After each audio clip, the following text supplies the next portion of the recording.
사랑하는 성도 여러분, 7월 22일 목요일 아침입니다. 하나님의 은혜와 평강이 함께하기를 축복합니다. 좋아요, 구독 꼭 눌러주세요. 우리 천만 성도 큐티하는 그날까지 함께 달려가도록 하겠습니다. 오늘 우리에게 주시는 하나님의 말씀은 사도행전 13장 1절로 12절까지의 말씀인데요.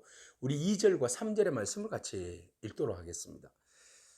주를 섬겨 금식할 때에 성령이 이르시되 내가 불러 시키는 일을 위하여 바나바와 사울을 따로 세우라 하시니 이에 금식하며 기도하고 두 사람에게 안수하여 보내니라. 아멘. 사도행전 13장부터는 이제 바울의 이야기가 주 스토리의 중심이 됩니다. 13장을 기준으로 해서 앞쪽은 사도 베드로의 이야기가 중심이었습니다. 그다음 13장부터는 이제 변곡점이 일어나고 세계 선교의 그 중심의 일들이 이제 바울을 중심으로 인하여서 이루어지는 것을 보게 됩니다.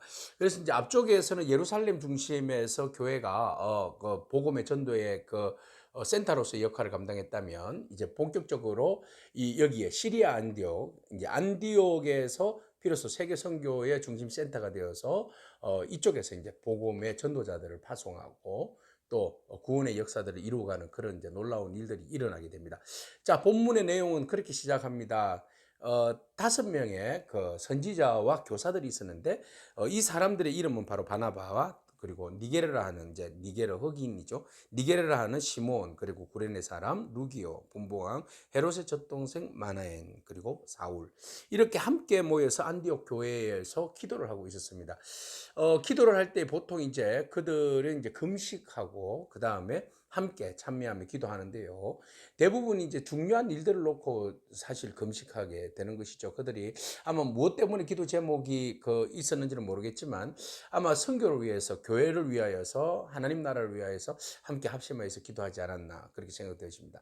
자, 기도할 때 성령님께서 역사하십니다. 성령님께서 그들이 금식하며 기도할 때에 바나바와 바울을 따로 세워라 이렇게 말씀하십니다. 복음을 위하여서 따로 세웁니다. 그래서 그 사람들이 함께 금식하고 기도하면서 바나바와 사울에게 따로 세워서 안수하게 됩니다. 자, 그들이 모여서 함께 안수하여서 그들을 세운 이유는 바로 세계 선교를 위한 선교사로 파송하기 위한 그 기름 부음의 역사죠. 자, 이제 그들이 따로 세움을 받았습니다. 제일 첫 번째 세계 선교를 위하여서 바나바와 바울이 안수를 받게 됩니다. 자, 성령님께서 그들과 함께 하십니다. 성령님께서 역사하십니다. 그리고 성령님께서 그들을 열방 가운데로 보내시는데요. 제일 첫 번째 보내시는 장소가 어디였습니까? 네, 바로 그 구브로입니다. 구브로는 키프로스라는 섬이죠. 이 키프로스라는 섬은 그 안디옥에서 실루기아에서 이제 그 지중해 쪽으로 가다 보면 큰 섬이 하나 나오는데 이 큰 섬을 지나야지 우리는 이제 아시아로 또는 로마로 이제 가게 되는 그런 이제 중요한 그 장소이기도 하고, 사실 이 구브로라는 섬은 누구의 고향입니까? 네, 바나바의 고향입니다.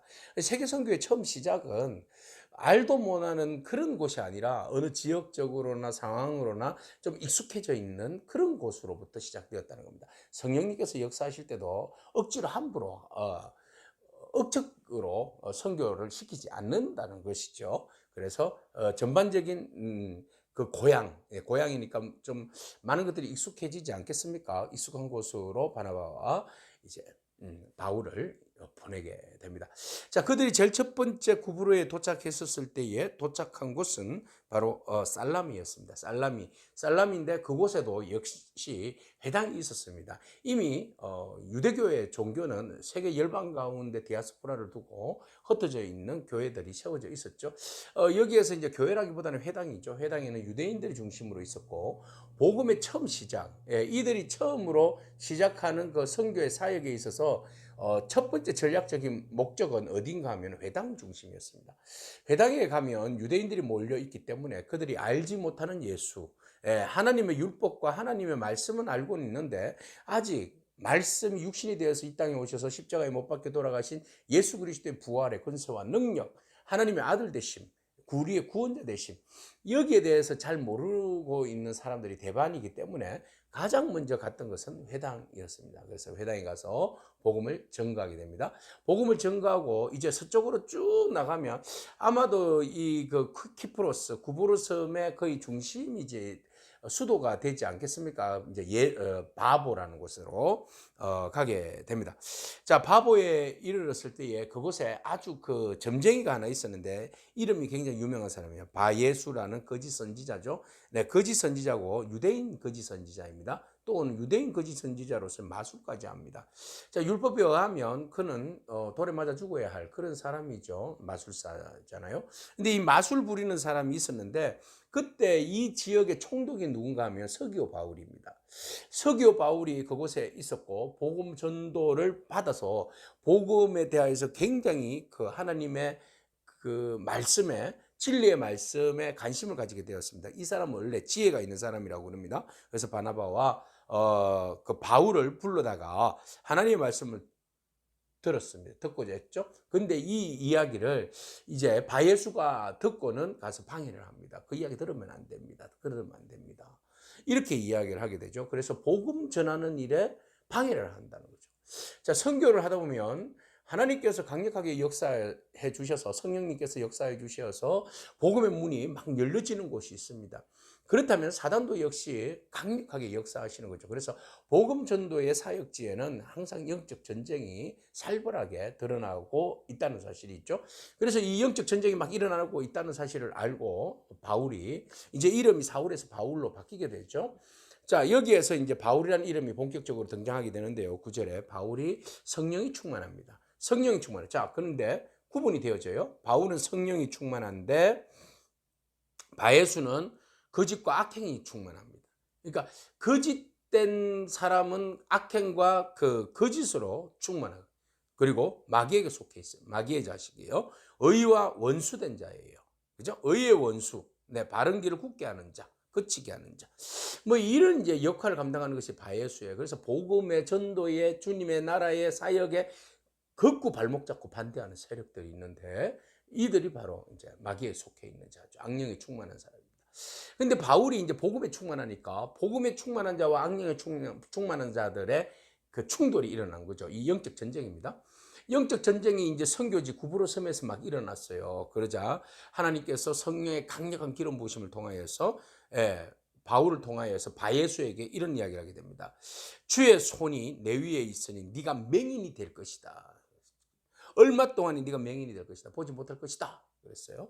그러자 그 말이 떨어지자 즉시 안개와 같은 어두움이 그를 덮고 인도하는 사람을 두루 구하면서 막 헤매고 있었다. 마치 사울이 예수 믿는 사람들을 박해하기 위하여서 다메섹으로 가는 도중에 이런 현상이 일어나지 않았습니까? 바로 이런 거죠. 하나님의 복음을 방해하는 자, 하나님께서 친히 그 길을 막으신다는 거죠. 하나님께서 역사하신다는 겁니다. 자, 우리는 복음을 방해하는 자가 아니라 성령의 충만하여서 복음을 전가하는 자가 되기를 원합니다. 성령님께서 역사하실 때에 민감하게 반응하는 저와 여러분이기를 축복합니다. 금식하며 기도할 때 성령님께서 하시는 말씀에 대해서 귀 기울이게 되고 성령님께서 지시한 뜻에 따라서 우리가 순종하게 되고 순종할 때에 복음의 전략에 따라서 가까운 곳에서부터 우리가 복음을 실천하게 되고 그리고 영적 전쟁에 있어서 성령님께서 우리에게 강력하게 기름 부으심을 통하여서 영적 전쟁에서 승리로 나가게 되는 그런 복음 사역의 중심에 성령님을 떠나서는 할 수 없는 성령님과 함께 동행하고 성령님께 은혜를 구하고 믿음을 구하고 또 성령님께서 이끄심에 따라서 순종하고 나아갈 때에 우리는 복음은 담장을 넘어서 이제 본격적으로 세계 열방을 향하여서 복음이 더욱더 확장되어지고 꽃피어질 줄로 믿습니다. 여러분들이 복음을 위하여서 선교하는 그 마당, 선교하는 그곳은 늘 언제나 영적 전쟁이 치열하게 일어나고 있다는 사실을 여러분 기억하시지만 그렇지만 주눅 들거나 결코 두려워하거나 겁낼 필요가 없습니다. 왜? 성령님께서 하나님께서 역사하시기 때문에 그렇습니다.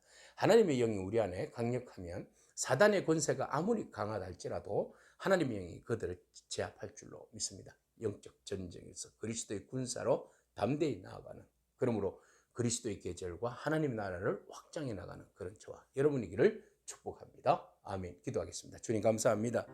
성령님께서 주도하시는 이제 세계 선교의 시작을 바라봅니다. 하나님 특별히 바울과 바나바를 세우시고 그들에게 안수하시고 그들에게 성령을 부어주셔서 세계 열방을 위해서 선교사로 세워주시면 바라봅니다. 하나님, 열방 가운데 복음이 전거되어지기를 원하고 열방에 있는 많은 사람들이 예수를 믿어서 구원받기를 원하시는 하나님의 그 넓고 크신 사랑을 우리가 가슴에 새겨봅니다.